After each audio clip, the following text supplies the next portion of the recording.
This slide is mainly to illustrate the impact that the COVID business had on the tractor side of the business. As you can see here, we were looking at a very optimistic Q4. Things were going very well. We started seeing a turnaround in the tractor space starting December onwards. And our assessment of the volume that we lost in the last 10 days, just to remind all of you to track this closely, that was the last 10 days of March was a peak buying season because the northern part of the country, it was Navratra and there was Gudi Padwa in Maharashtra and Karnataka. So it was a very positive buying period. And this is straight away the loss that we could see happen over the last 10 days of March, which led to an impact on the PBIT of about 194 crores. In that context, let's look at the resilience in the performance. We often show you this chart, which brings out the stability of our margin performance in an industry we all know to be very volatile. F20 saw one of its downturn years, followed by F19, which was a minus 10% growth, and yet we were able to maintain a margin of 19% in these times and also gain market share in this period of time. Moving on to auto and some highlights. Our commercial vehicles market share went up by 3 points to a level of 27.7.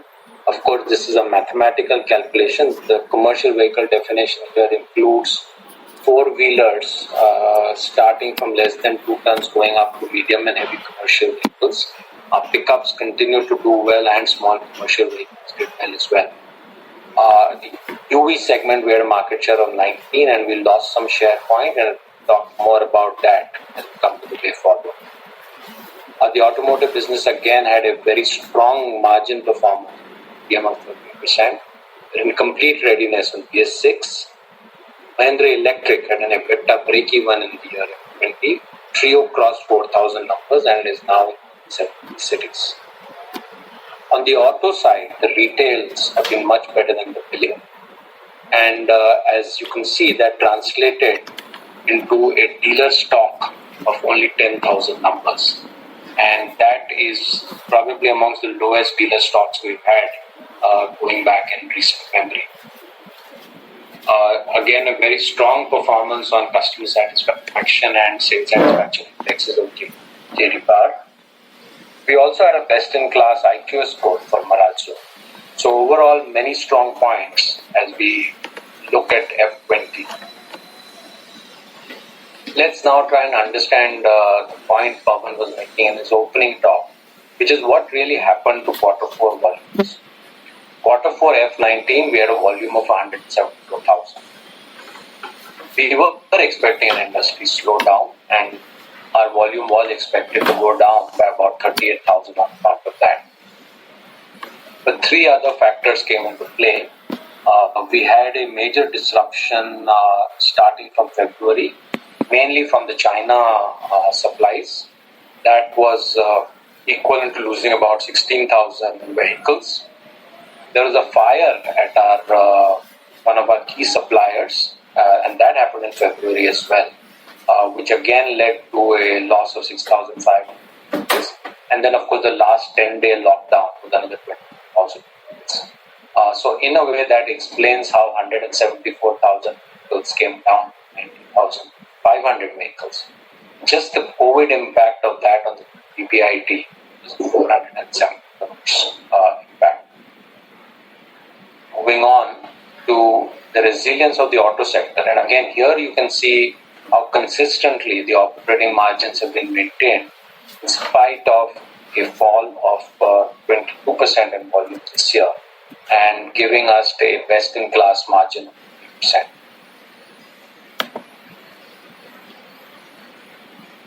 A little bit on the Ford joint venture and the alliance.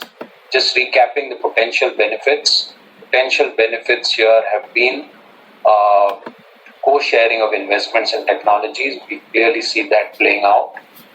Economies of scale in joint sourcing. There's strong evidence of that on both both sides, how Mahindra has gained on some of its newer projects from the oversight or the overview that Ford was able to bring in, and likewise for projects which are impacting the joint venture.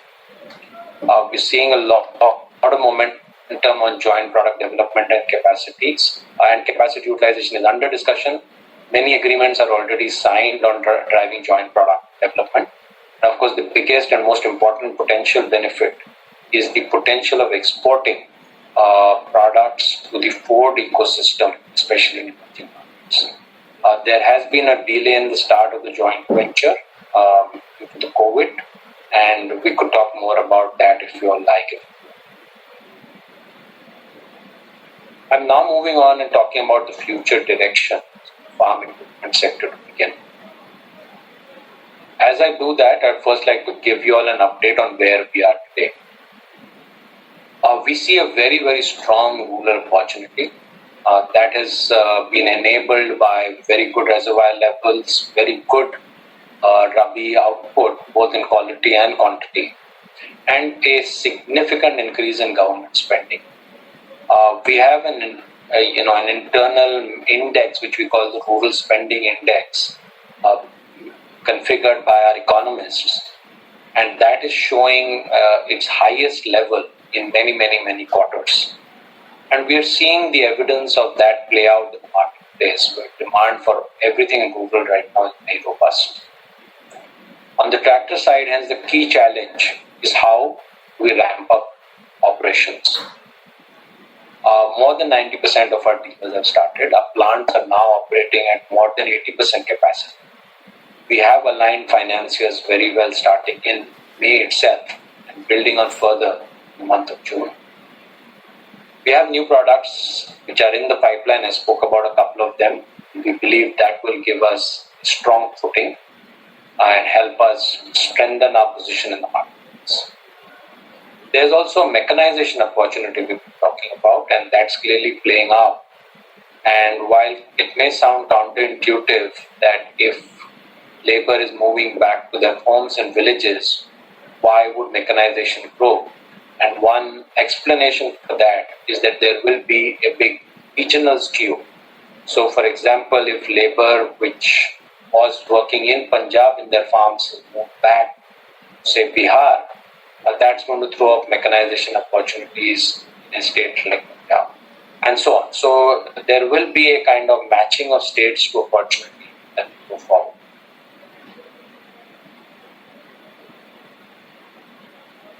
We have listed here some of our key priorities for the farm sector. First and the most important one is to strengthen our core business. And while we will do that with our core tractor business, and you're already seeing that we have been able to do that while protecting our margins and gaining market share, a significant part of our strategy is to build a moat for our domestic business through farming business and our crop building. More on that in the slide. We'll also focus on building our farm machinery in India business. The other project which where we see our future is the K2 project, and I'll talk more on that. A significant priority is around turning around the global businesses, and I will talk a little about what we plan to do in the US tractor business, but that is a very important priority. So moving on to Krishi. Krishi is the branding we're using for farming as a service.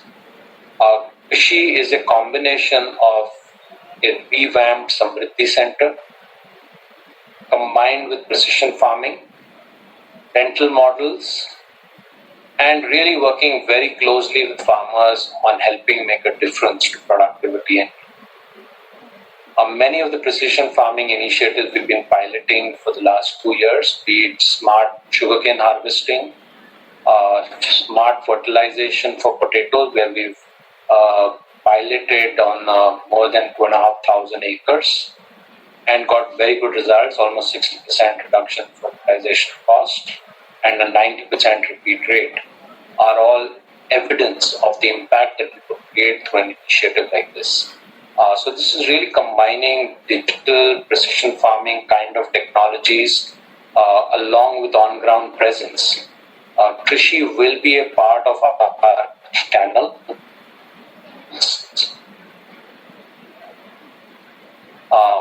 And that's the way we believe it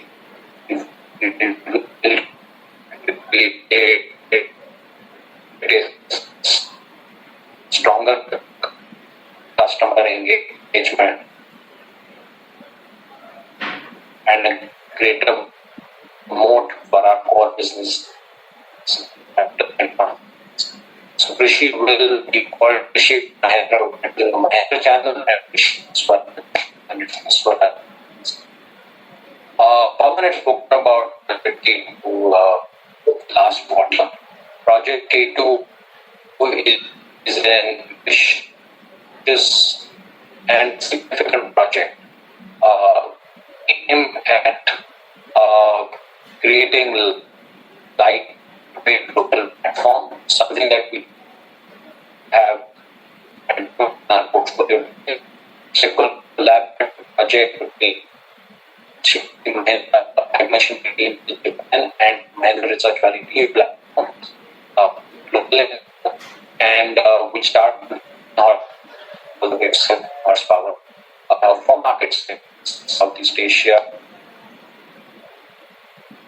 The North American tractor business is a very important part of turnaround action. Many actions have been taken in the year F20. We are very confident that we will be able to break even by F22. We've fixed most of the transition issues. So price and value transition was a concern. In F20, we still had transition issues because old stocks of higher prices in the pipeline. We've now adjusted prices for all of those. We're seeing a very, very good retail momentum in April and May. And again, counterintuitive as it may sound, the North American market for tractors is actually growing very well, and so are we in the COVID era. And mainly because you can imagine people are spending more times in their farms rather than in their urban locations. A lot of actions are underway and have been taken on restructuring our costs and a much more focus on digital marketing rather than mass media marketing. Now talk about the future direction of the automotive business. And we're using the approach here of walk, run, fly. The period walk is the one we are in right now, which is April to August. Clearly the priority has been to conserve cash, and we've taken all necessary actions to manage our cash and our cost flow. As we are in this period, April to August, we think there are some segments which will respond faster than others. Rural is clearly one of them, seeing huge rural momentum, and fortunately for us, and we are well placed on this matter, we have a very strong rural portfolio. More than 45-50% of our volumes are from rural. Scorpio and Bolero have a very strong rural presence, and so does Pickup. So we believe we have a portfolio which can fully leverage demand. Goods mobility is a segment which is opening up, and so is B2B corporates and government buying, especially in the area of people mobility, because those are solutions that organizations are going to need as things start opening up. Dealer and supplier financial health is an area we're focused on to make sure our network and our supplier partners are healthy and we do not cause disruption in the network. Currently on the auto side, we are at 30% of our manufacturing capacity. As many of you know, we started automotive plants later than the tractor plant, but 100% of our suppliers are now operational and more than 80% of our dealer network is operational.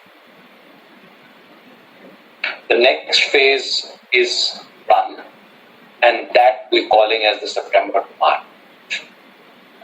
We have been focusing and are focusing on a strategic reprioritization of CapEx, aggressive cost optimization, and many new lessons learned during the shutdown, which make us believe that we can do business very differently. And we believe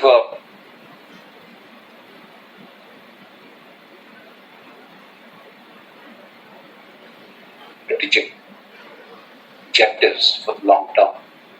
So we're not cutting in anything which is strategic to our core and strategic to our long-term growth. We believe that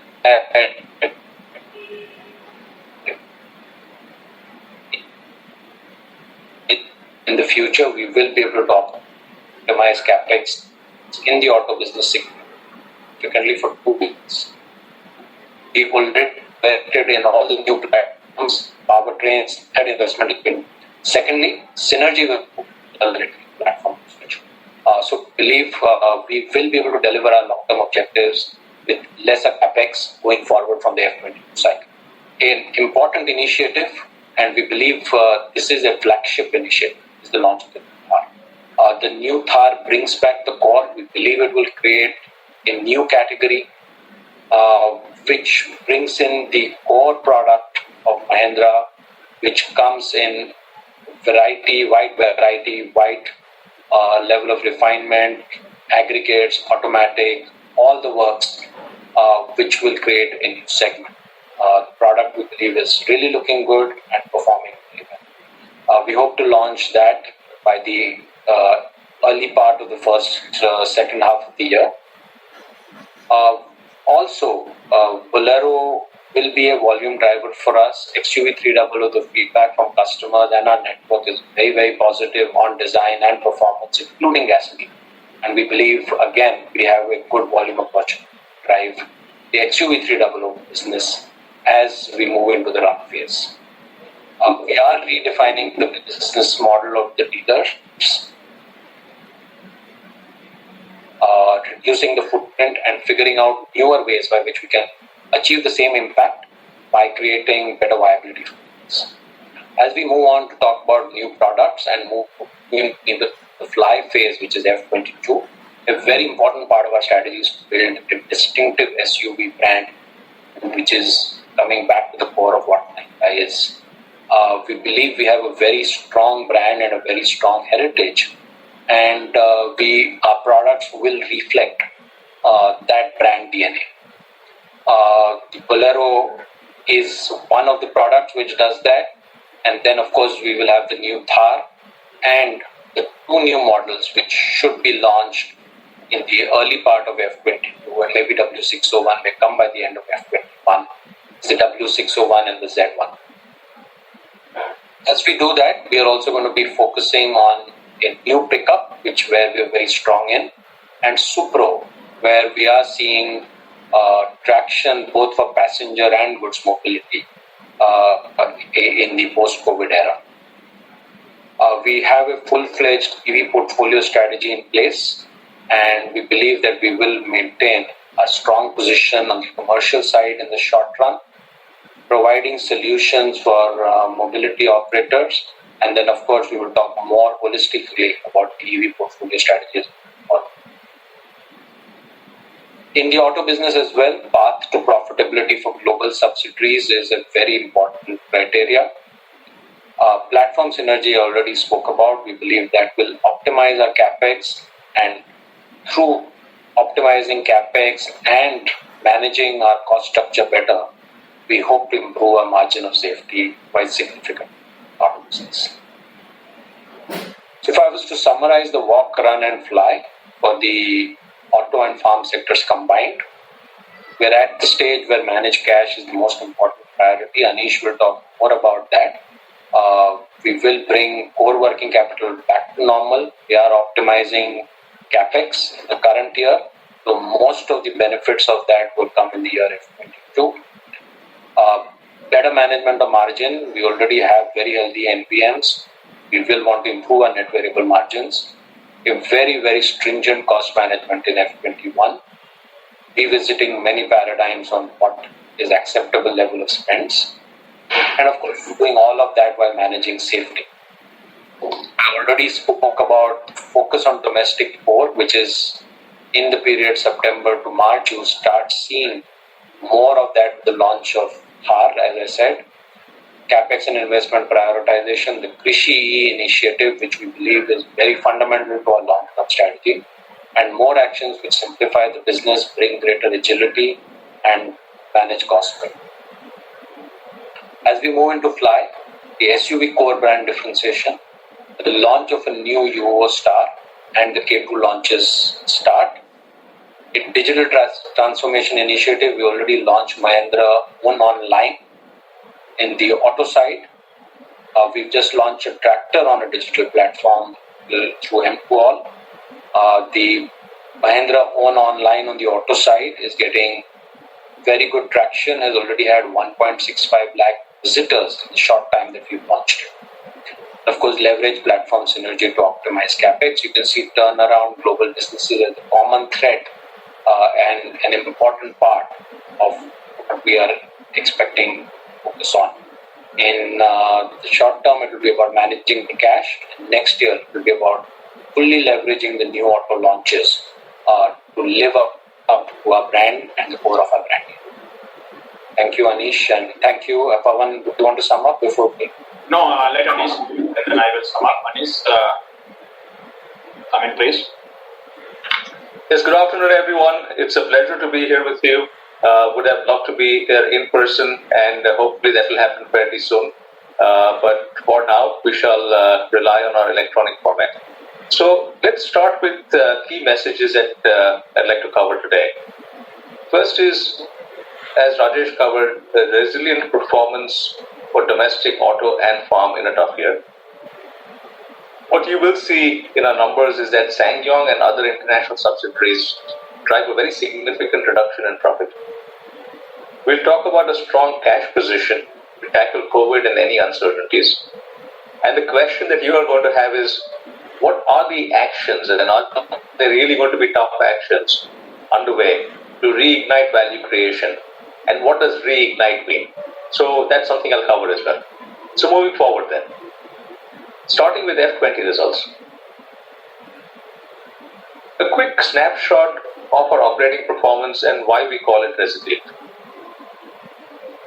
Revenue is down 15%. Excluding COVID and BS6, it's down 8%. Similarly, EBITDA down 16 and 5 respectively. And profit before tax before exceptional items down 23% on an actual basis, and excluding the impact of COVID and BS6, down 12%.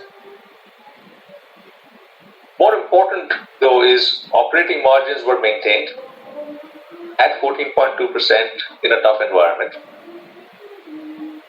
Cash generated was close to 4,000 crores, 3,946 to be exact. Farm market share was up, as Rajesh talked about, and auto LCV less than 3.5 ton market share was up 1.2% as well. Both of these are significant numbers because market share for both of these are in the 40s. And at that level, raising market share is not easy, while maintaining margins, of course. So that's really why we call this as resilient. Moving forward then. Here's where we see numbers we don't like at all. And when we look at PAT after AI standalone, first Q4 to Q4 on the left-hand side, and then we'll move to full year on the right-hand side. We start with F19 Q4 at 969. What you see here is that the farm business would actually have been 250 positive had it not been for COVID. Despite COVID, it is still 56 crore positive versus last year, same quarter. The auto business is down 697, and without COVID it would have been down, but by a much lesser margin. The third is where the trouble is for our financials this year, is international subsidiaries for auto and farm. That is lower by 2,719 crores, largely driven by impairments, and the bulk of this is driven by SsangYong and Genzi. 80% is driven by SsangYong and Genzi. The good news here is that both have been addressed. We are not going to invest in SsangYong anymore. There will likely be a new investor who comes in, and we will be down to a minority stake or possibly a no stake over time. And Genzi we have shut down. So 80% has been addressed. Remaining 20% has to be addressed, and we will talk about how we are doing that. And the fourth category there is investments.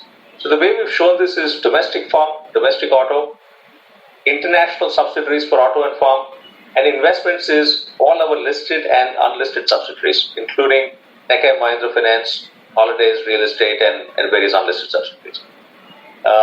There is a hit on the investment side in this quarter as well.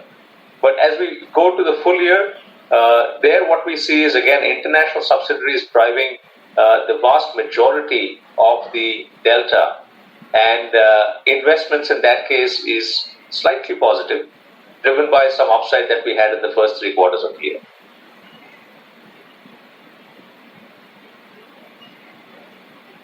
Moving to consolidated, we see a very similar story, where if we were to stay only with domestic auto and farm and investments, we would have been down only 4% on a PAT basis. But that's where SsangYong and other international subsidiaries come in. And that takes away almost all of the profit. And a little of what's remaining is taken away by a goodwill impairment, leaving us with 127 crores. So there again, the core operating business is doing well, it's strong. The international subsidiaries is what we need to address.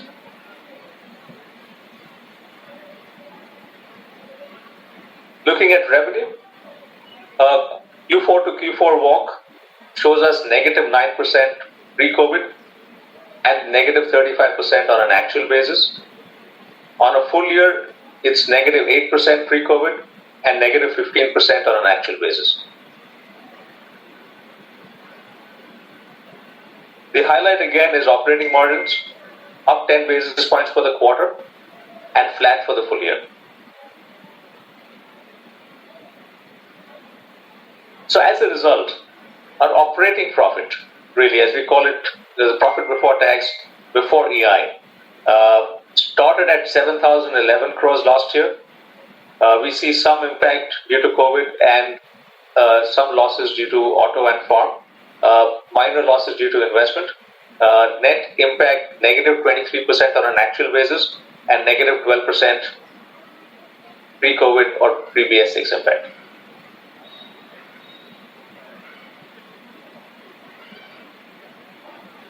The question that many of you have asked before is whether we are investing enough in our auto and farm businesses.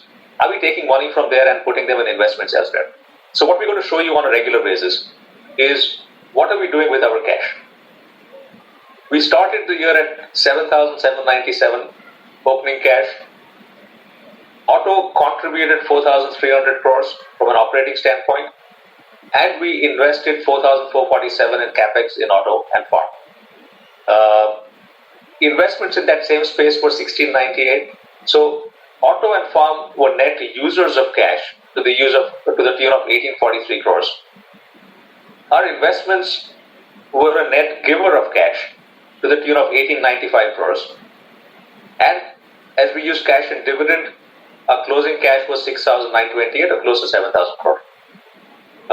What I will emphasize here is that we were actually negative on a net debt standpoint significantly by 3,400 crores at the end of the year.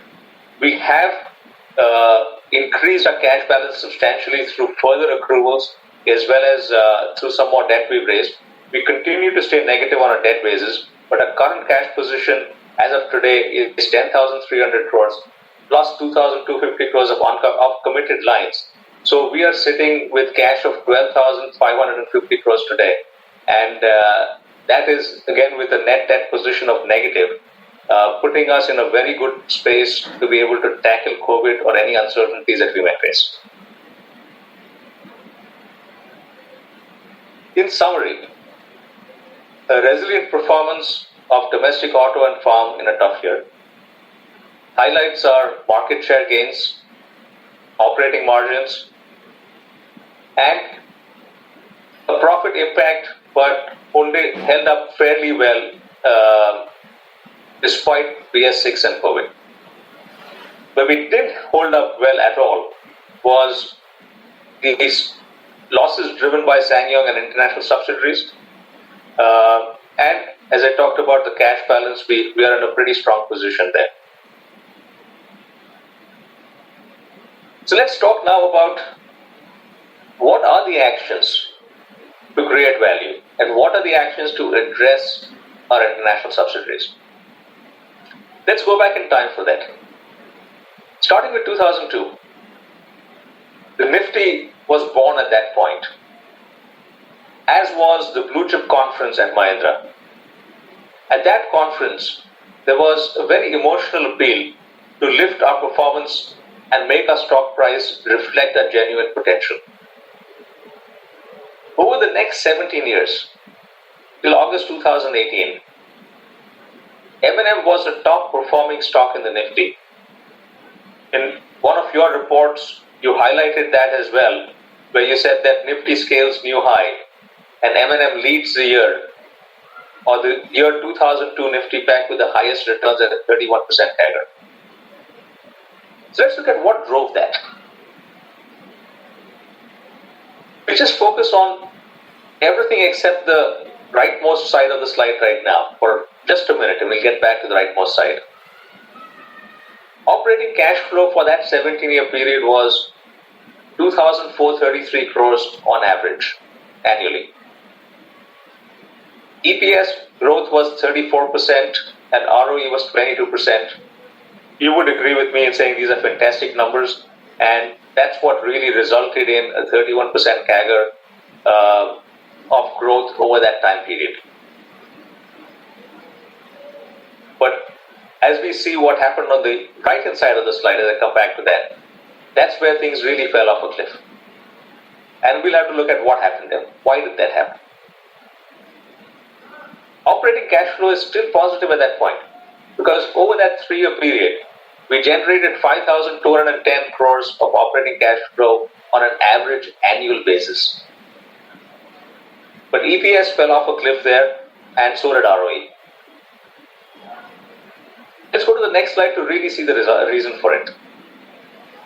You've seen some of this in previous years, but in F17, you probably ignored it, saying 1% of PAT is fine as loss from an international subsidiary, not material. But in F18, it was higher at 12%. F19 was 25%, and this year, losses of international subsidiaries actually took away 107% of our profit. We had some other gains and exceptional items which offset that to sort of get back to positive. But this was the biggest driver, and frankly, one reason why our EPS has gone down, even though operating performance has stayed strong, cash generation has stayed strong. These are the losses that we need to address. And here's how we're doing it. First, I will repeat that SsangYong and Gen Z were 80% of the impairments that we had to take. We're not investing anymore in SsangYong. We have exited Gen Z. All other businesses that are loss-making internationally are being put in 3 categories. First category is a clear path to 18% ROE over the next 3 to 5 years. Execution will be tracked very closely. If they are in that category, they stay. The second is a delayed or an unclear path to profitability, where they have a strong strategic link. A good example there could be Sampo, agricultural implements, which can have a huge market in India. So the potential gains from that or from technology would be far greater than what we would face in losses or less profits in Sampo. And third is businesses that have an unclear path to profitability and don't have a quantifiable strategic link. They would be on the exit path, either through a partnership, alliance, or shutdown. Over the next 12 months, and actually at this point the next 10 months, because I've been promising some of you 12 months since April, so that shall not be a rolling number.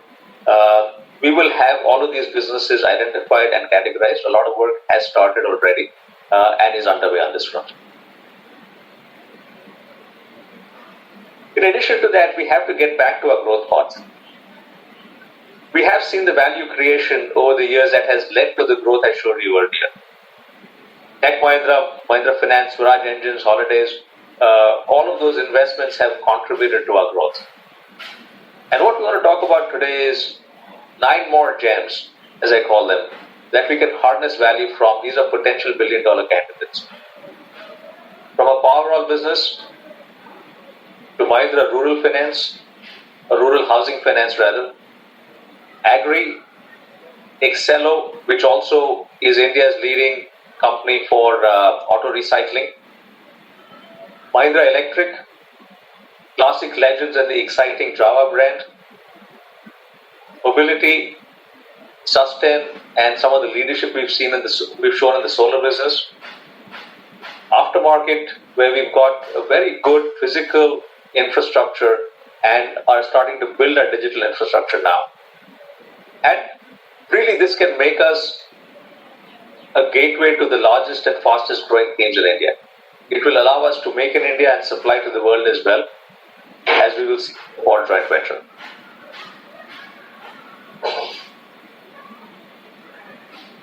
The most important thing for us though is governance. That is our bedrock. That is who we are. That's what we stand for. And the importance of being good to all stakeholders, not just shareholder value creation. And that is something that keeps us going and is most important for us. A lot of awards won in this space. I won't go through the awards in terms of each one, but this is one that I just want to share that as we think about transition of leadership, it is something that will be at the forefront of everything we do going forward. And our values and governance is something that we're completely committed to and will continue to stay committed to. So what is our path forward? We have tightened capital allocation norms. You are seeing that already. We have started action on all loss-making subsidiaries. We are in the process of defining an even clearer narrative for auto. You heard some of that from Rajesh. And we started to look at how do we harness further value from our unlisted gems. So if we can do all of these things well, and we are confident we can, we should be on track to reignite value creation and go back to the 17-year run that we had and extend that hopefully for the next 17 years. With that, back to you, Pawan. Thank you, Anish. At the cost of repetition, I'm just going to summarize a few high points that Rajesh and Anish have made. So on the operating performance, I just want to reiterate that we had a 1% increase in market share in tractor industry and 3.1% increase in commercial vehicle end-to-end. Our OPM operating margin was 13% for auto and 19% for tractor, which is same as the year before. And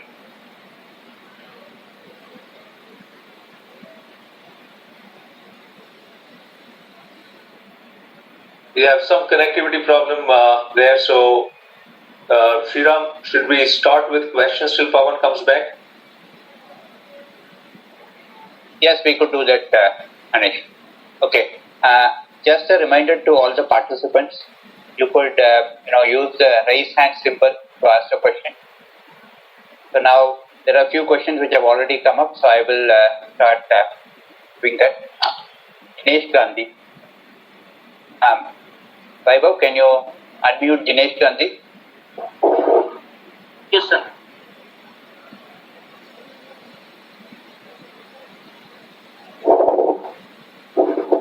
Jinesh, you can go ahead. Doing it, sir. What do you think, Jayesh? I'm just getting. Yeah, while he's coming on board, Pawan, are you back as yet?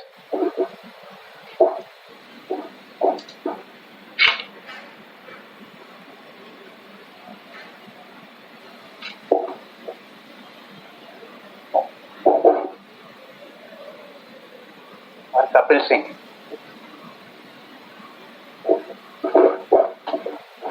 Sriram, you could also add the others as panelists in the meanwhile.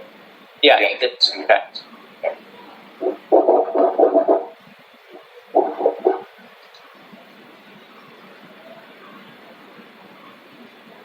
Vaibhav? Yeah, I'm making the panelist, sir. Yeah.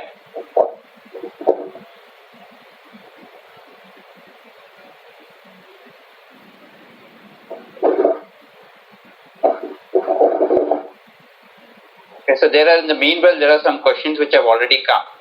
So probably I will start with Anish.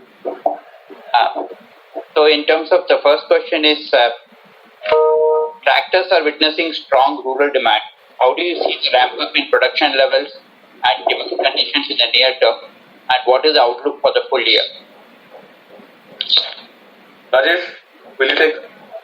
Yeah, I'll take that. As I covered in my presentation, clearly there is a big upside on the rural side and demand has been very robust. Even in the month of May, we had a growth of 2%. Was I on mute all this time?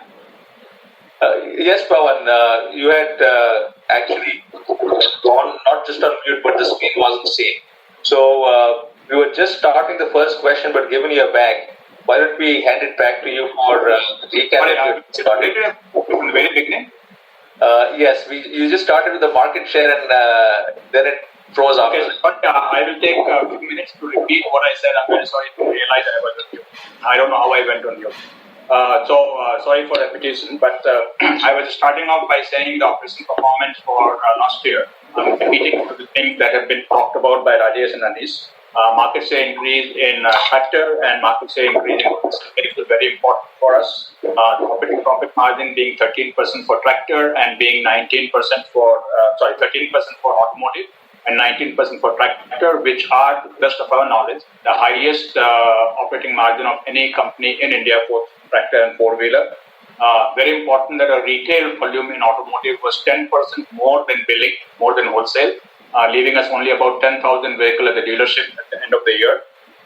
We had a PS6 transition that happened very smoothly, and EBITDA positive for Mahindra Electric, though operationally not very significant, but it is significant that a business that will be the future has reached EBITDA positive for us.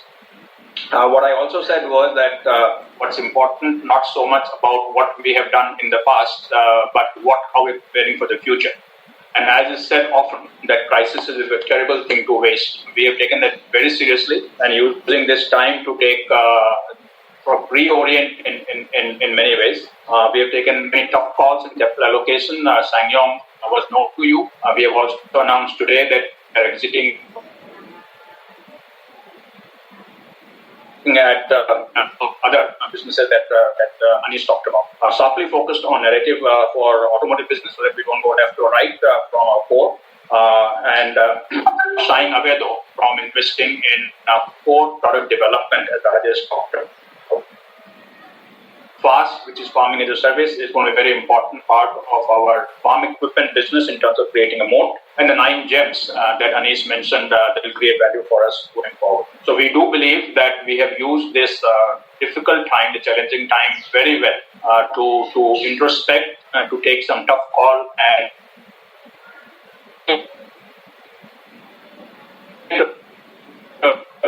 business in a way.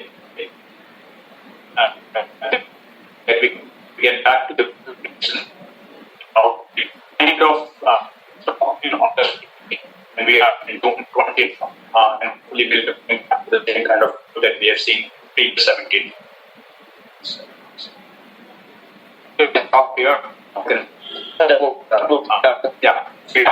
I just started answering that. So I was saying that the tractor demand is clearly very positive. And we've seen that in the month of May where we had a growth over May last year. Of course, this is the peak season for tractors. We are at 80% production capacity now, and that's improving as we talk. So we hope that we will be able to ramp up to higher levels. Clearly, the way we see it from the tractor side is the determinant of performance will be the management of the supply chain. And we would do best to put that in mind to the extent possible. All our suppliers are operational now, okay? And 90% of our dealerships are operational. Yeah. Thanks, Rajesh. Vaibhav, okay. So unmute Dinesh Gandhi. Kapil Singh is unmuted. First question from Kapil Singh. Okay, Kapil, you can go ahead. Hi, can you hear me? Yes. Okay, great. Congrats. I think it was a great performance in very tough market conditions. Firstly, my question is on capital allocation. And I would request Anand to also give some thoughts on the same. We already have so many investments, and how can you explain in more detail how will we approach capital allocation in future? And is this policy in response to current conditions, or we will maintain this in good times as well? That's my first question. And secondly, on gross margin performance for the company, it's been pretty strong, both on a QoQ and YoY basis, given the tough conditions. So, any color or any one-off there, and did we have any one-time loss for clearing BS4 vehicles? Thanks. Anish, on capital allocation first, and then Rajesh and I will cover the gross margin. Yes, and he asked for Anand's views as well, so we'll go there also. Anand will give his views after yours. Yes, on capital allocation, this is a policy that will continue. It is not a change, as I've told many of our analysts and investor friends over the last couple of months. If you look at our 17-year history, we would not have that kind of return if it had not been for good capital allocation during those times. Now, there were some things that didn't quite work out. COVID contributed to some of it, and the international subsidiaries really took a big hit. So our lesson there is that we have to be very particular about where we invest, make sure that it is generating the returns, track execution closely. And that is, again, the only recipe to get back to the 70-year run we want in the future. So, simple answer to the question is the capital allocation will continue to stay strong as we go on. It is not just in the short run. Anand? Anand, you're on mute. Yes, I'm just starting my video. Am I visible and audible? You are. Yes. All right.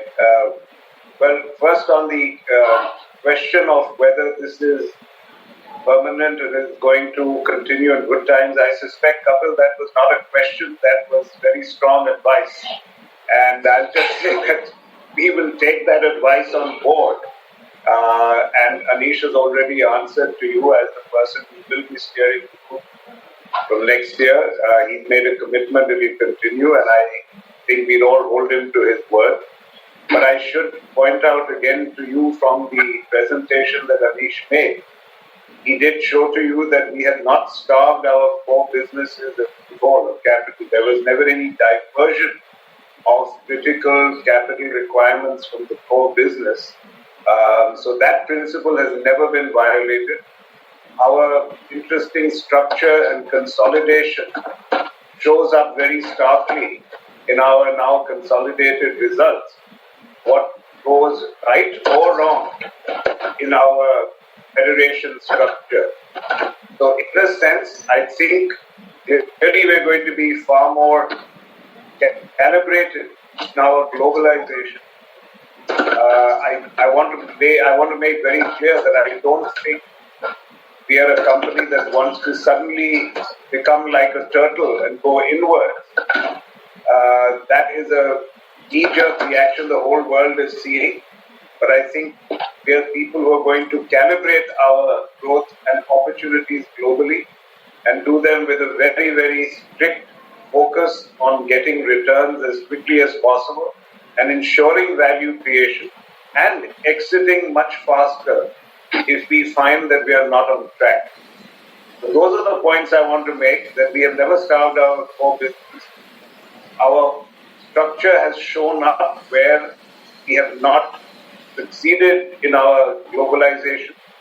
However, we remain committed to the opportunities of globalization, but in a much more calibrated manner. And we will also fail faster if we have to.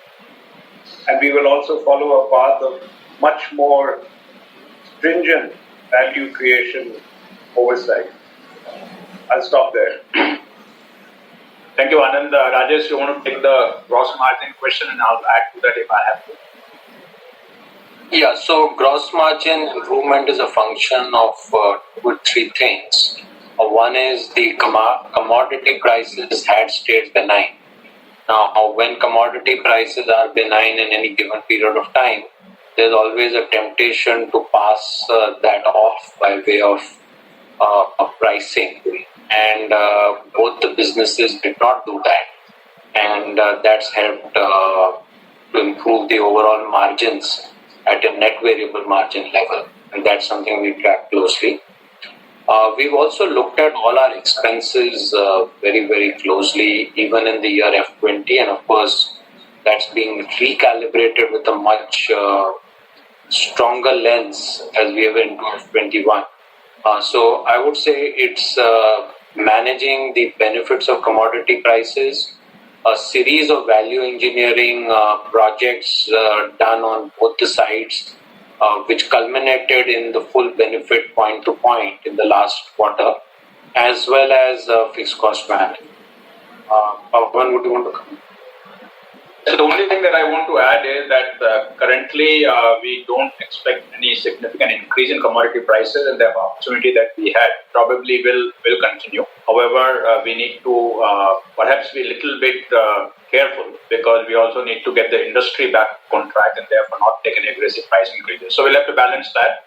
It'll depend on how the industry reacts, how other OEMs react, and how the customers see it. One thing that I just do want to put on the table so that you guys are clear on that, when it comes to BS6 portfolio that we have now, our effort is that the net variable margin in absolute terms remains same on the weighted average basis. However, there will be a higher denominator, and it may not be possible for us to offset for the higher denominator in terms of percentage margin. So we will try and maintain absolute margin in our product, but not percentage margin when it comes to the BS6 pricing, because of BS6 pricing. And one very important factor in margin is the model mix, because model mix, there is a big variety in margins from the worst to the best model, and it all depends at the end of the day of what kind of model mix we get. So last year we also had good model mix. Okay, next question, please. Yeah, Jinesh, you can go ahead. Hi, can you hear me? Yes. Yes, sir. My question pertains to the capex and investment guidance. So in the past, we had a 3-year rolling targets of 15,000 crore capex and 7,500 crore of investment. So does that change now, given the operating environment and given the capital allocation focus? Second question pertains to the price increases taken in fourth quarter and Q4FY20 YTD in both tractors and autos. And lastly, what are your cost-cutting targets, both in variable and fixed cost side? Thanks. Rajesh, you can take all of this. Okay. So the first question I was on the capex and investment. In the year F21, we don't see a capex reduction compared to what we had planned of more than 15%. And the reason for that is that the three big SUV projects that I just spoke about are all at end of cycle of product development. And it is neither prudent nor possible to significantly cut back on those capital expenditures, because that is really fortifying our future.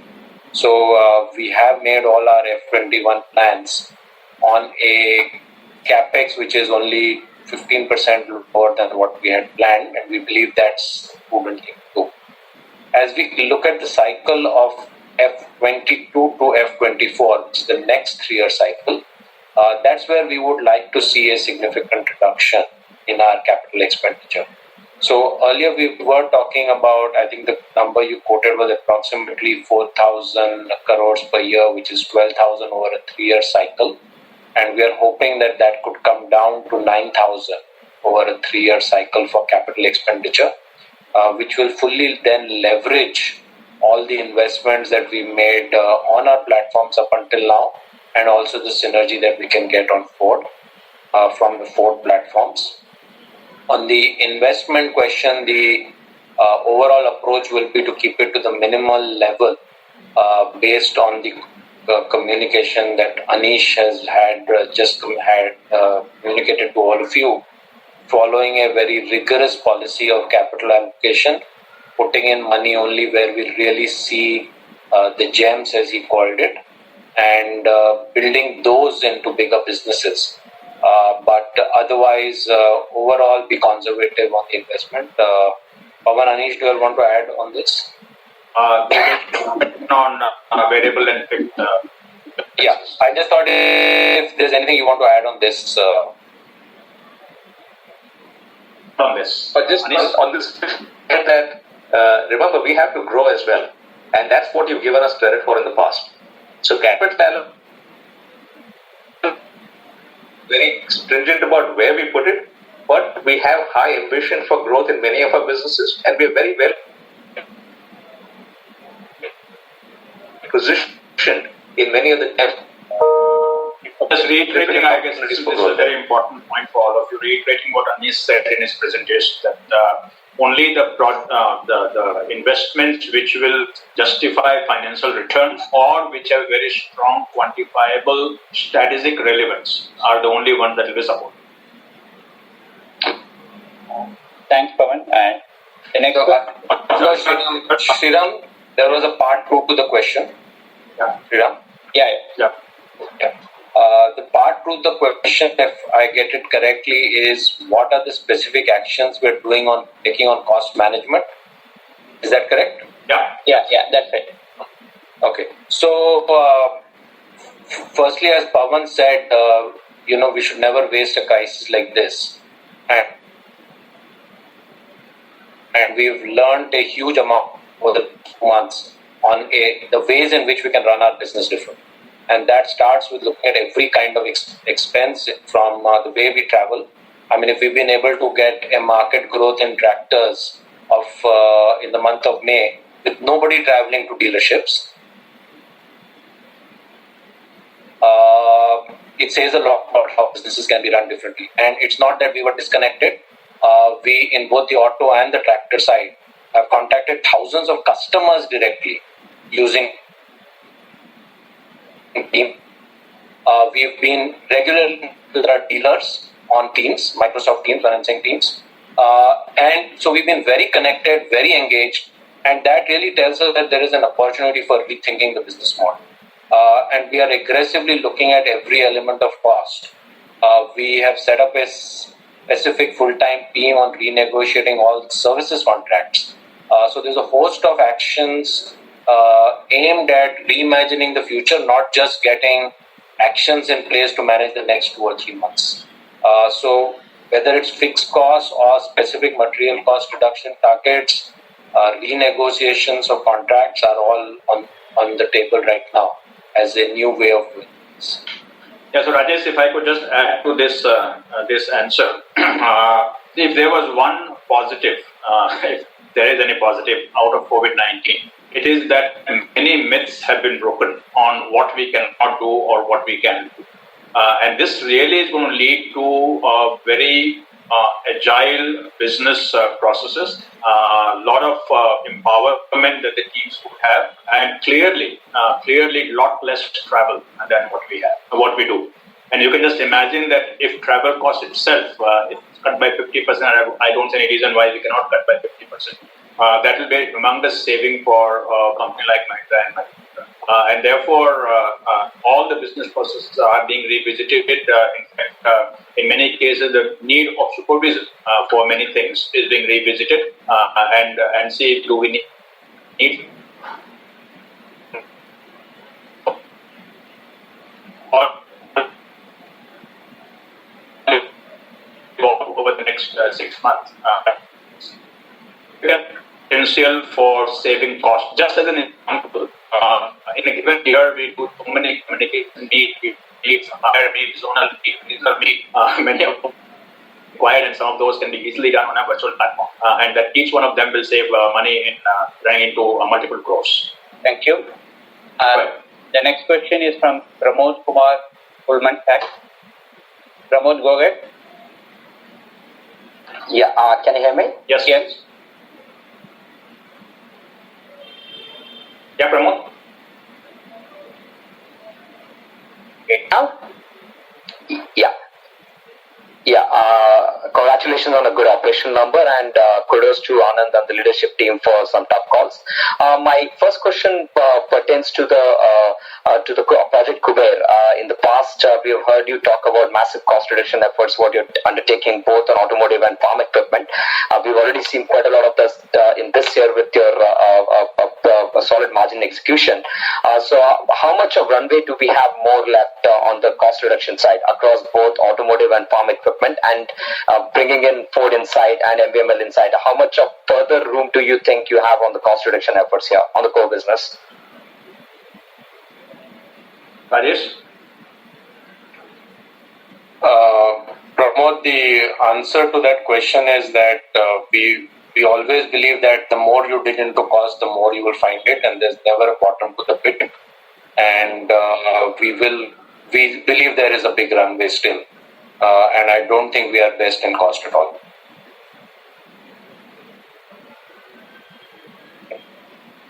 Okay. The next question is from Pramod. Do you have any follow-up question? First question. No. Okay. Go ahead, sir. Done. Yeah, okay. Next question is from Gunjan from JP Morgan. Yeah, hi team. Thanks for taking my questions.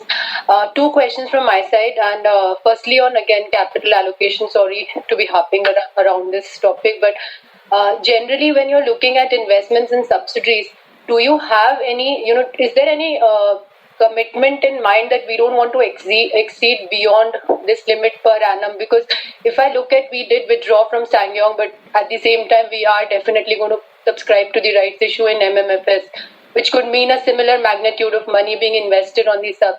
So is there some amount which you have in mind that we're not, this is the cap beyond which we wouldn't be investing in subs? And any ROE targets that you can commit from a midterm perspective on the console basis? And second question is on the financing side, given that you're on different segments. Are you facing any issues when the dealerships are opening, given the overall environment on the banking environment? It's a bit cautious. So what are your early readings into the financing? So, Anish, you can take the first one and Rajesh the second one. Sure. So first, we want to make sure, as Anand said, that the auto and farm businesses are not starved of capital in any form. And therefore, they generate a lot of cash. That cash is being reinvested in that business. Beyond that, our current investments also generate a fair amount of cash, and we typically don't spend all of it. So today we do have the ability to spend more in many ways. That ability has come down over the last 2 or 3 years, and what we would look for is any investment that we make has to meet a financial hurdle. That goes back to your second question, which is what is that hurdle? I would look at that as an ROE of 18%. If it can achieve the ROE of 18%, then it merits that investment, and very often we can get other partners to invest with us as well if we feel that we don't want to put all the capital there. So far, capital has not been a constraint in that sense. What has been an issue, as you've seen in the numbers, is the losses from the international subsidiaries. We want to make sure that the losses are not there. We continue to get returns. If the returns continue to come in, those investments will continue to provide funds to fuel further investments as we go on. But the 18% ROE threshold is the important one. Rajesh, on financing at the dealerships? Yeah, so we in the month of May, when we started May, we were worried about financing. May turned out to be much, much better than what we had thought. And the reason we were worried, of course, was that even the financiers, people on the ground were all working from home. And they, in a way, reinvented their model of approving cases digitally. The verification process that would happen by visiting people, especially in rural India, in their homes to approve a loan, all got done with a completely different level of, as Pawan calls it, of supervision and done remotely. I'm just addressing the rural side first, and then we'll come to the urban side. The the cash flows in rural are pretty good. And I think Mahindra Finance has really stepped in along with other financiers to ensure that we've brought our payment cycles back on our rural businesses to a level we are very comfortable with right now. So May was very good. June is going very well as well from a financing point of view. On the urban side, as markets open up mainly for the automotive space, we don't really see financing as a big going-in constraint. Anish, do you want to bring in a different perspective on how you're seeing financing? Thanks, Anish. I will just add that Mahindra Finance today continues to be very strong, and the reason for us to do a rights offer there is to ensure that there is no concern or no issue at all as we go forward from a solvency standpoint or a liquidity standpoint. As you would know, NBFCs are facing lots of problems everywhere, and we wanted to make a statement with Mahindra Finance that there is no problem, and that helps us address financing on both auto and farm. And that will actually be a strong strategic support for us as we go. As what Rajesh said, we don't see any problems from a financing standpoint.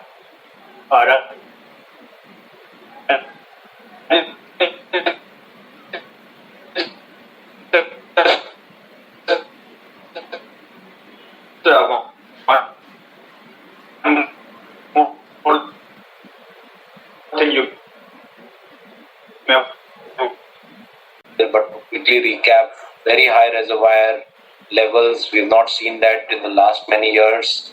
A good monsoon outlook at this point of time, excellent rabi quantity and quality, very good prices that farmers have got, increasing their overall revenues while costs have come down. So farmer profits have improved. So there are a series of enablers and the very high government spending on agriculture and rural, probably the highest in the last 8 or 9 years.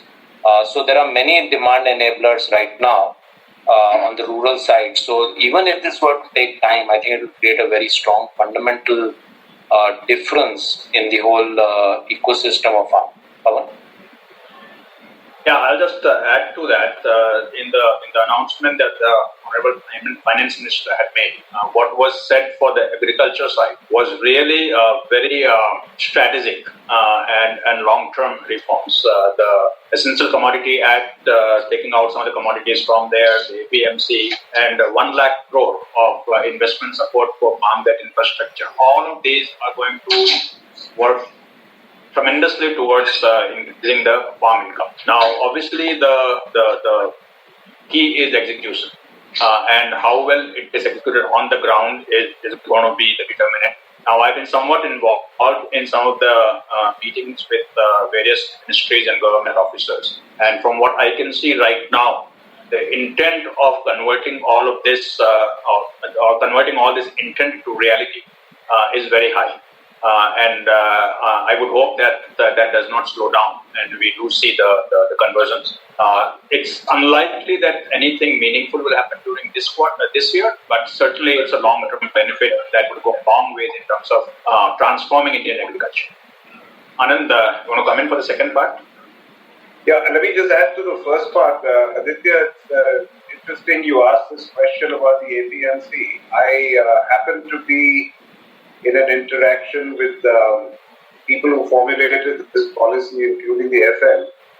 And I also, to be honest, when I first saw it, I said, how is this going to be implemented? The same old problem of inertia by the states. And one of the insights the government had, and I'll be honest, I overlooked it. I planned to, in fact, follow this up more closely. They discovered that interstate sale of farm produce is actually a concurrent list item. And I said, fine, then why hasn't this happened before? And the insight of the government is that, well, nobody's really pushed it. It might have been a political inertia because of the RTRs and the middlemen and their pull. But what the government is determined to do is actually breathtakingly simple, which is that they've always had the power to enable interstate sales to a concurrent list. and digitization now has just made that easier. So I actually see this as a very, very earth-shaking reform. Yes, Pawan is right, it's about execution, but the execution is going to be far simpler. It's not simply that we'll be twiddling our thumbs waiting for the states to play ball. I didn't know about this concurrent list existence, but this government is determined to use what is already a provision in the law. That was the insight that was shared with me. Your second question, Aditya, what was that? It was a broader question about agriculture, was it? Can you repeat it if you don't mind?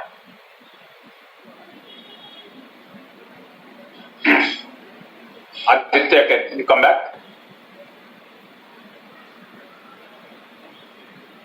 Yeah, hi. Thanks. No, my question was how see now farm incomes in 3 to 5 years' time. Do you really think that they will now actually double?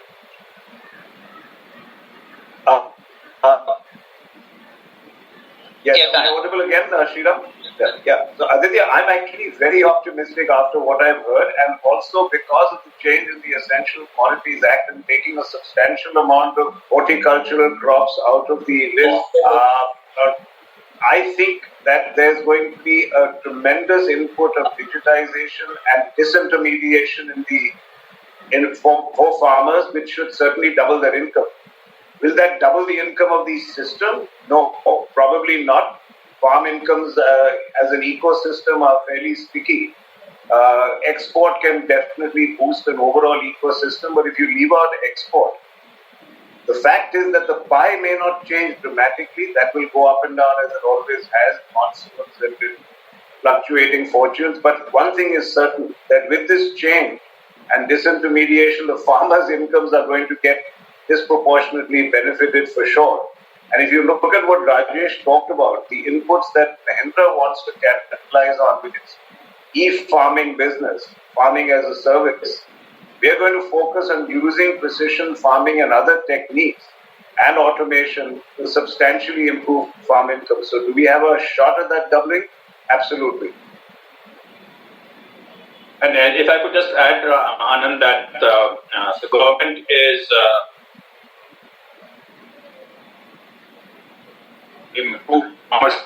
we have to increase export in a big way, and a lot of effort going on right now on how we can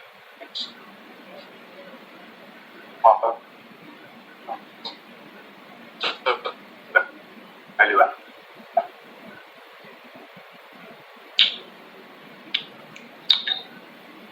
Next.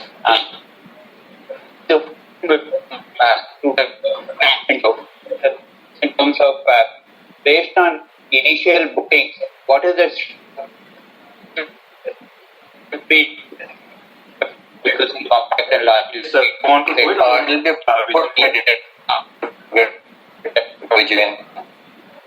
Can Vijay Connect answer this question, please?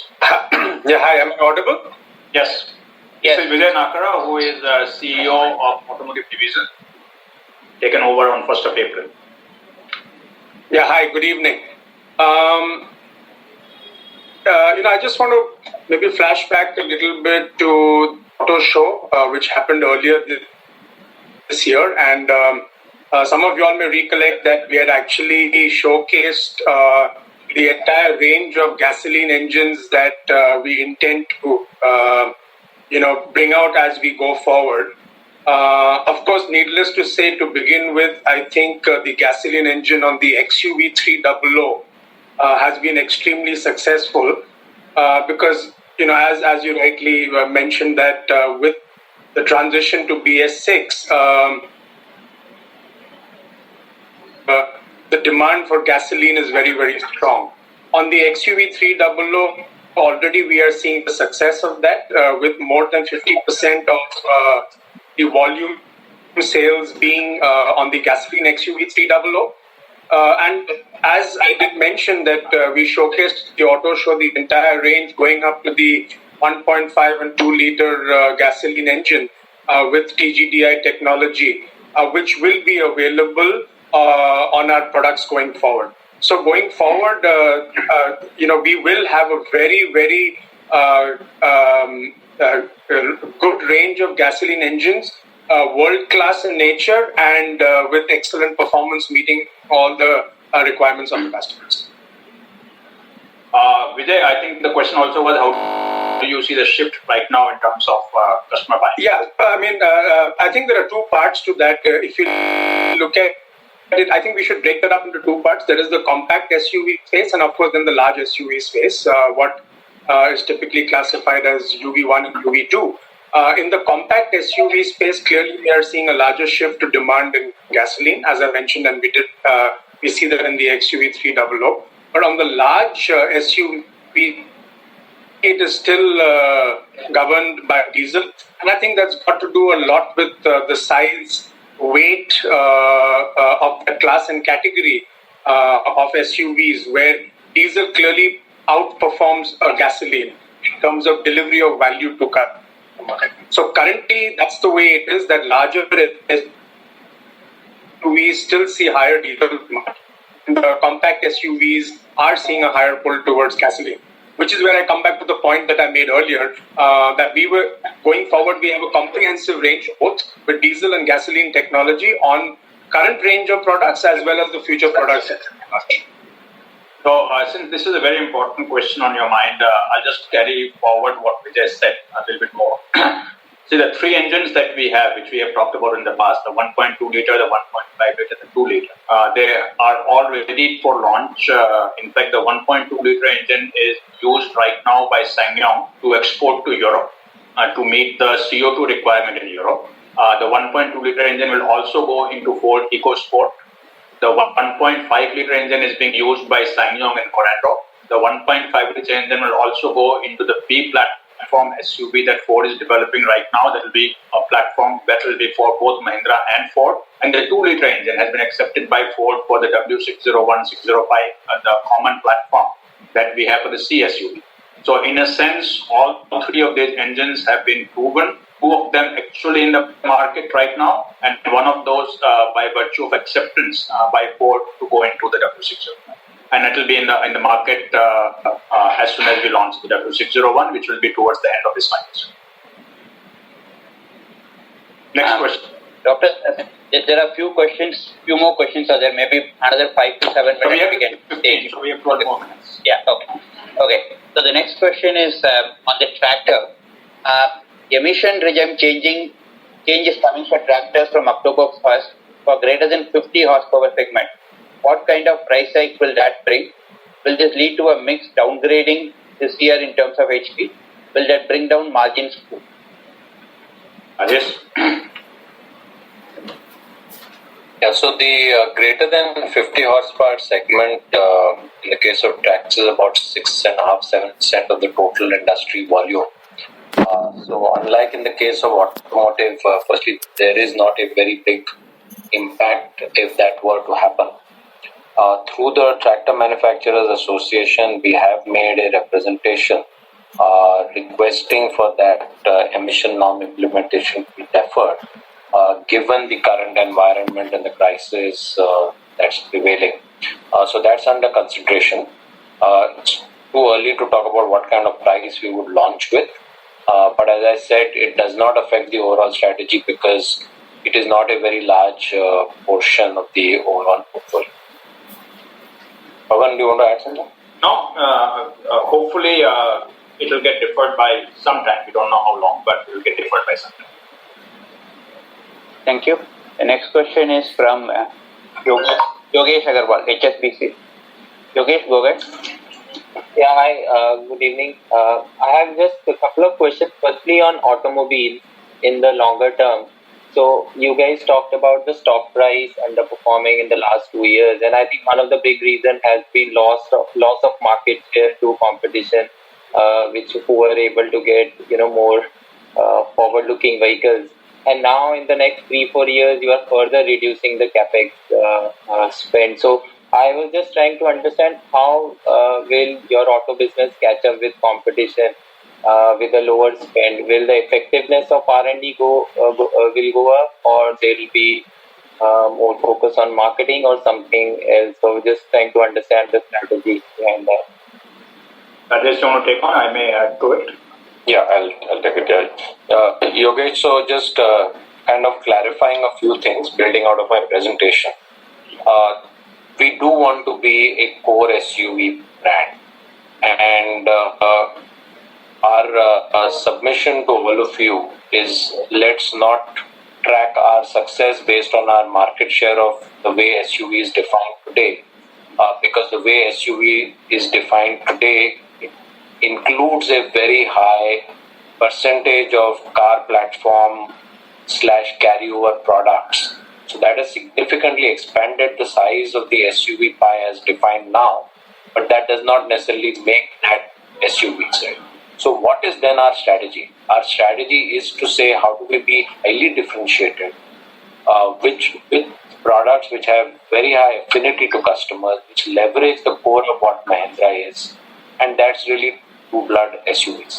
We believe starting with the Thar and the whole pipeline of products that we have will give us enough opportunity to create volume growth with a very differentiated portfolio compared to what most other people are going to come in with at the price points at which we will operate. So I believe, and we all believe as a team, that we have a strong competitive advantage as long as we play in an area which is core to our brand, and believe our products will deliver on that.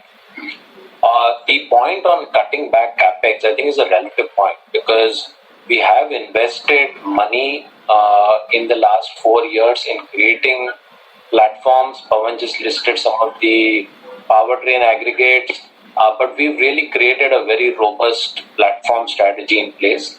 Plus, we have synergy coming out of the Ford joint venture, and as we've often reinforced, one of the big values of the Ford joint venture is to create synergy in platforms. If that were not to reduce capex, then what would? So we are really saying our IC engine strategy from a platform point of view is now very robust and well invested in. We now just need to create more variety and products coming out of that. Brand it in a very focused manner so we own the core, and then invest in the EV strategy. So that's really the way we are looking at it. We believe, hence, to your point, all the points work out. Yes, it will be a different way to market. It is reducing capex, but not by virtue of not doing what is needed for the success in the market. And the third is measure us on the success of what we launch and the returns we generate out of that, rather than just one metric, which is the SUV market share. Pawan, no. So, Rajesh, you have covered it quite comprehensively. I just want to say that in a sense, our capex cycle is getting over with, or the big capex is getting over with the launch of these 3 products that we talked about today. The new Thar, the W601 and the Z101. And that's the bulk of the capex. All of that will be invested in FY21. We are done with complete engine development. We have brand new diesel and brand new gasoline engines at three short displacements, and nobody has a newer portfolio of diesel and gasoline engines than we do. And therefore, we don't need to invest in core engine technology. We don't need to invest in capacity for engine. We don't need to invest in capacity for vehicles. We don't need to invest in new platforms. The only gap that we have in the platform is the 4.4 meter kind of vehicle, and that will come from a joint product development that we're doing with Ford, which is a Ford platform called BX772, which will take care of that need for Mahindra also. And therefore, we are kind of done with the major capex that we needed for completing all the nodes that we need to complete for SUV launching. Also on the commercial vehicle side, we didn't talk about that too much today. With Blazo, with Furio, with the new bus, with the investment that we have done on LCV, with the investment that we have done on Supro at the lower level, with the investment that's currently going on the pickup. Again, we are more or less completing our major investment on commercial vehicle by the end of this financial year. On tractor side, K2 is a large investment, and K2 will, bulk of it will be over by the end of this financial year. Some will towards FY22. And there also, we have made the engine investments in the recent past. We have made investment in Swaraj tractor also. So the point of it is that it's not that we are compromising with the products for the future. It's just that we are completing a peak of capex cycle. Okay, and thank you. Next question is from Vinay Singh of Morgan Stanley. Vinay, you are unmuted. Yeah, thanks team. One more after this. Thanks team for the opportunity. Congratulations for very good performance, especially in context of what your peers have done. My first question is on the automotive side. We've seen that the rural momentum is clearly visible on the tractor side. Is it also visible in your rural automotive dealerships? You mentioned that 40 to 50% of your automotive portfolio is rural. So how is the momentum over there? Rajesh? Yes, Vinay, it is visible right now on the auto rural side as well.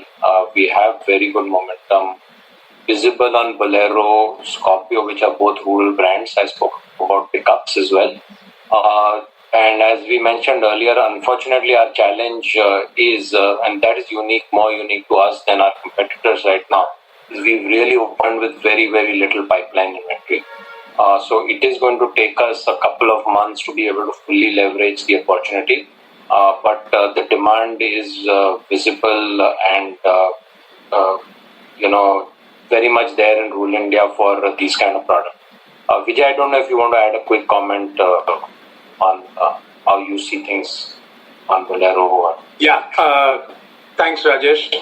I think as appropriately put, I think from a rural demand point of view, clearly Scorpio and Bolero are standing out. I think that's one very big advantage that we have. But I just wanted to add another dimension to this. I think the most obvious expectation would have been this. But, many of you all would know that we launched the own online platform, which is a really differentiated digital buying platform, not necessarily only for inquiry and booking, but for an end-to-end purchase experience, which allows you to do many things, do your exchange, including get your finance offer letter on our digital platform. And what's very, very interesting is we've got a lot of bookings for Bolero and Scorpio that have come from up-country India. So one would have expected typically for urban profile customers to be booking online. But I just wanted to add that point that we are seeing this also as a great opportunity of digital platforms in up-country rural. Okay, thank you. Last question. Sorry, somebody saying something? Actually, just one question on Java, since no one touched on that. The latest Vahan data shows that Java is doing almost 4,000 units a month, which is better than what we expected. Would you confirm that, and what's the outlook for that brand? Because that does feature as one of the 9 major bets that the group wants to take. Vahan never be wrong. Okay, that's good. Vahan is a real registration data, so there is no question. The only thing that can be wrong with Vahan sometimes is there is a 2-3 day delay from the time the retail happens to the time when it gets booked into Vahan. Other than that, there cannot be any other sort of difference in actual registration and Vahan data.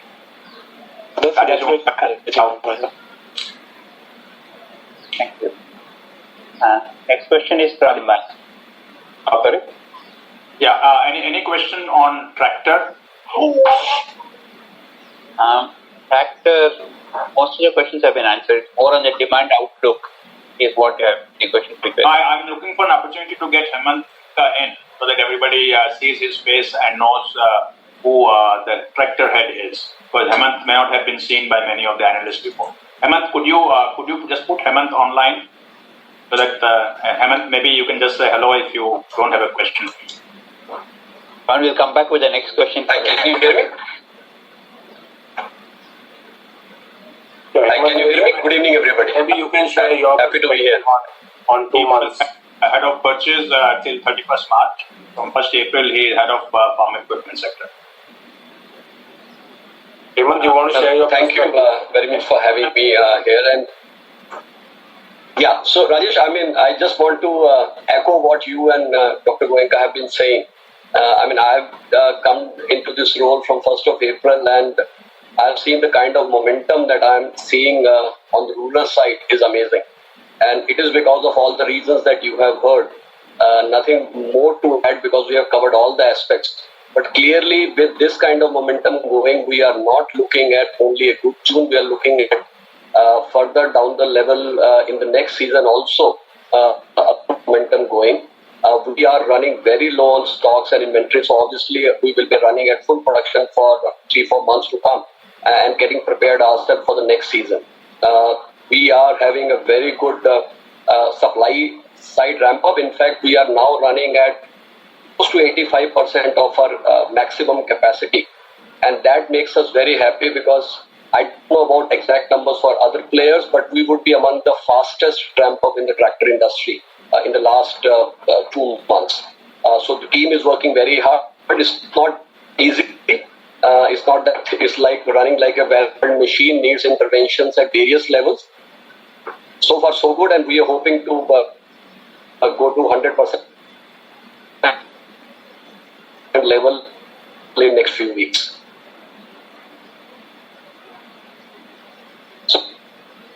Could you Rajiv go? That got answered. We answered. Rajesh had covered that. Can you bring in Rajiv Goyal for just a minute?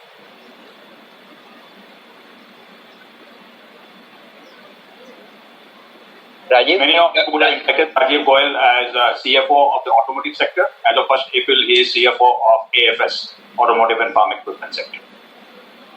Rajiv, you have to speak something, so then you will come on the screen.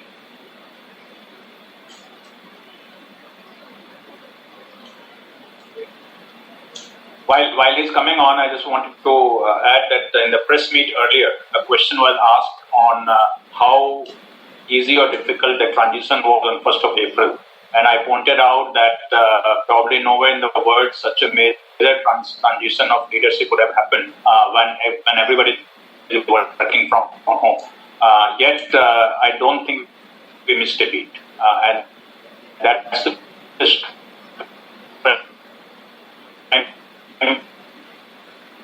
of leadership team at Mahindra.